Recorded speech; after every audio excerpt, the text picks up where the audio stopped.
Terlebih dahulu ya kita mengucapkan juga bersyukur kita kepada Allah Subhanahu wa Ta'ala Tuhan yang Maha Esa. Karena pada siang hari ini kita masih diberikan kesempatan bagaimana merupakan jadwal kita bersama bahwasanya akan diadakannya hari dari bagian tanggal kita proses belajar ketiga merdeka belajar dan kemudian saya akan langsung dipandu oleh dua narasumber yang berasal dari SD Jakarta. Tadi dari Bapak menyampaikan begitu banyak impian, harapan ya, kami pun gentar gitu ya kan, apakah kami bisa memenuhinya? Nah, kami datang ke sini karena kami memang sebagai sekolah penggerak punya tugas untuk mengimbaskan apa yang sudah kami dapatkan untuk sekolah-sekolah yang membutuhkan, seperti itu.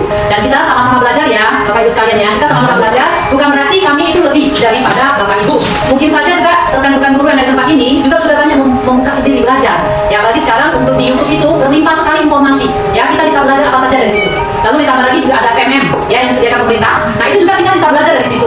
Nah, kami ini juga sama belajar di PMM, kami juga belajar ketika kami di bawah pembinaan juga ya dari kementerian melalui fasilitator kami. Lalu kami juga ketika harus melaksanakannya itu uji coba terus. Ya, uji coba, oh sambil jalan ternyata ada yang kurang, kami tambahkan lagi. Oh sambil jalan kemudian kami dapat masukan-masukan, coba kami perbaiki. Nah, itulah mungkin nanti yang akan kami bagikan kepada rekan-rekan yang ada di tempat ini. Ya, sekolah ini adalah anak yang kreatif, anak yang berpikir kritis, yang anak berakhlak mulia. Nah, berarti kita sudah sejati ya kepada visi dari pendidikan Indonesia seperti itu. Lalu kemudian kita juga sama-sama sebenarnya punya kesadarannya bahwa pemahaman pengetahuan itu tidak cukup. Ya, sekarang ini akhlak yang penting. Ya, nah, makanya dibentuklah seperti ini profil pelajar Pancasila. Itulah yang harus kita capai.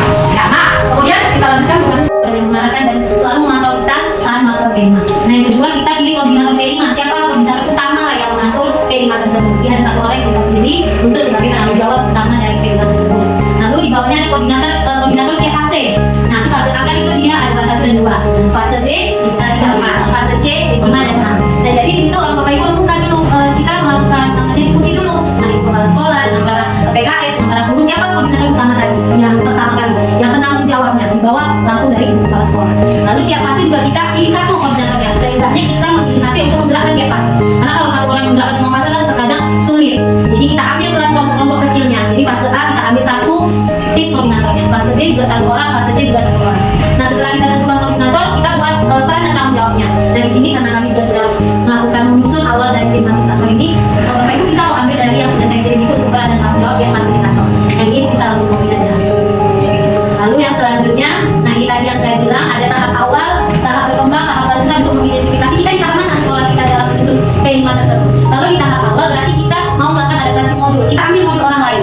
Kita cek dengan isu kita, masalah kita, kondisi lingkungan sekolah kita, berarti kita masih berada di tahap awal. Kalau di tahap berkembang berarti kita modulnya itu sudah tersedia, lalu kita modif, kita ubah. Kita misalnya oh aku mau berarti tambahin ini di bagian kegiatan ini atau mau tambah asesmennya mau aku ubah lah, itu dia kita modifikasi. Lalu kalau di tahap lanjutan berarti kita sudah siap, oh aku siap menciptakan yang namanya modul P5 sendiri. Jadi Bapak Ibu udah punya modulnya sendiri. Orang yang sekolah inilah yang menyusun modul tersebut. Nah, kalau Bapak Ibu berarti Bapak Ibu tahap mana kita berada sekarang? Tolong. Tapi masih. Lalu di sini ada menentukan dimensi dan tema proyek. Nah, dimensi tadi kan sudah disampaikan ada 6 ya Bu. Iman, takut bantuan Malaysia, pendidikan global, lalu anak kritis, gotong royong, mandiri, kreatif. Nah, dari isu yang sudah diangkat tadi, kita temukan sama analisnya Pak.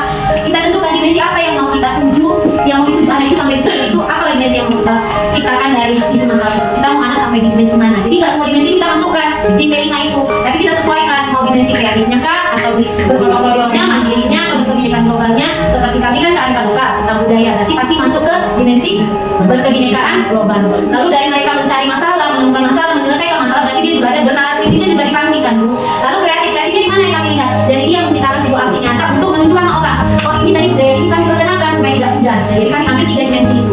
Memang setiap fase itu pasti ada yang berbeda dimensinya. Karena fase kelas A, kelas 1 belum tentu dia mungkin sudah sampai seperti anak yang kelas 4, kelas 5, kelas 6 itu kan berbeda. Jadi dari kita pilih dimensi apa yang memang cocok. Pada akhirnya anak itu sampai di tujuan dimensinya. Jangan kita udah tentukan dimensi, ternyata di akhir anak itu pun nggak sampai di tujuan dimensi itu, nggak tercapai lah tujuannya. Seperti kita mengajari kelas kan kita mau ke tujuan pembelajaran itu kita capai anak kan Bu. Nah di P5 itu juga seperti itu. Jadi kita cek apa dimensi yang cocok untuk masalah yang mereka hadapi. Lalu di tema, nah tema itu kita di semester 1 dan 2. Seperti yang tadi kan tema itu kalau memang di semester 1 kita belum selesai, boleh nggak dilanjut? Tadi ada miskonsepsi. Apakah boleh temanya kita ulang lagi Bu di semester depan? Boleh kan Bu? Karena kalau kita rasa belum tercapai di anak, nggak mungkin kita ambil tema selanjutnya. Jadi kita selesaikan dulu kan di tema yang ini sampai dia tercapai. Nah boleh kita ulang temanya. Kita tentukan tema lalu alokasi waktu. Nah seperti tadi kita sudah disampaikan kita setiap hari ambil beberapa jam atau 1 hari tiap minggu. Tadi kami memang ambilnya di hari Sabtu supaya tidak terkadang kita ngajar juga di kelas waktu itu ada kurang, ada kelebihan. Jadi mungkin kita bisa ambil di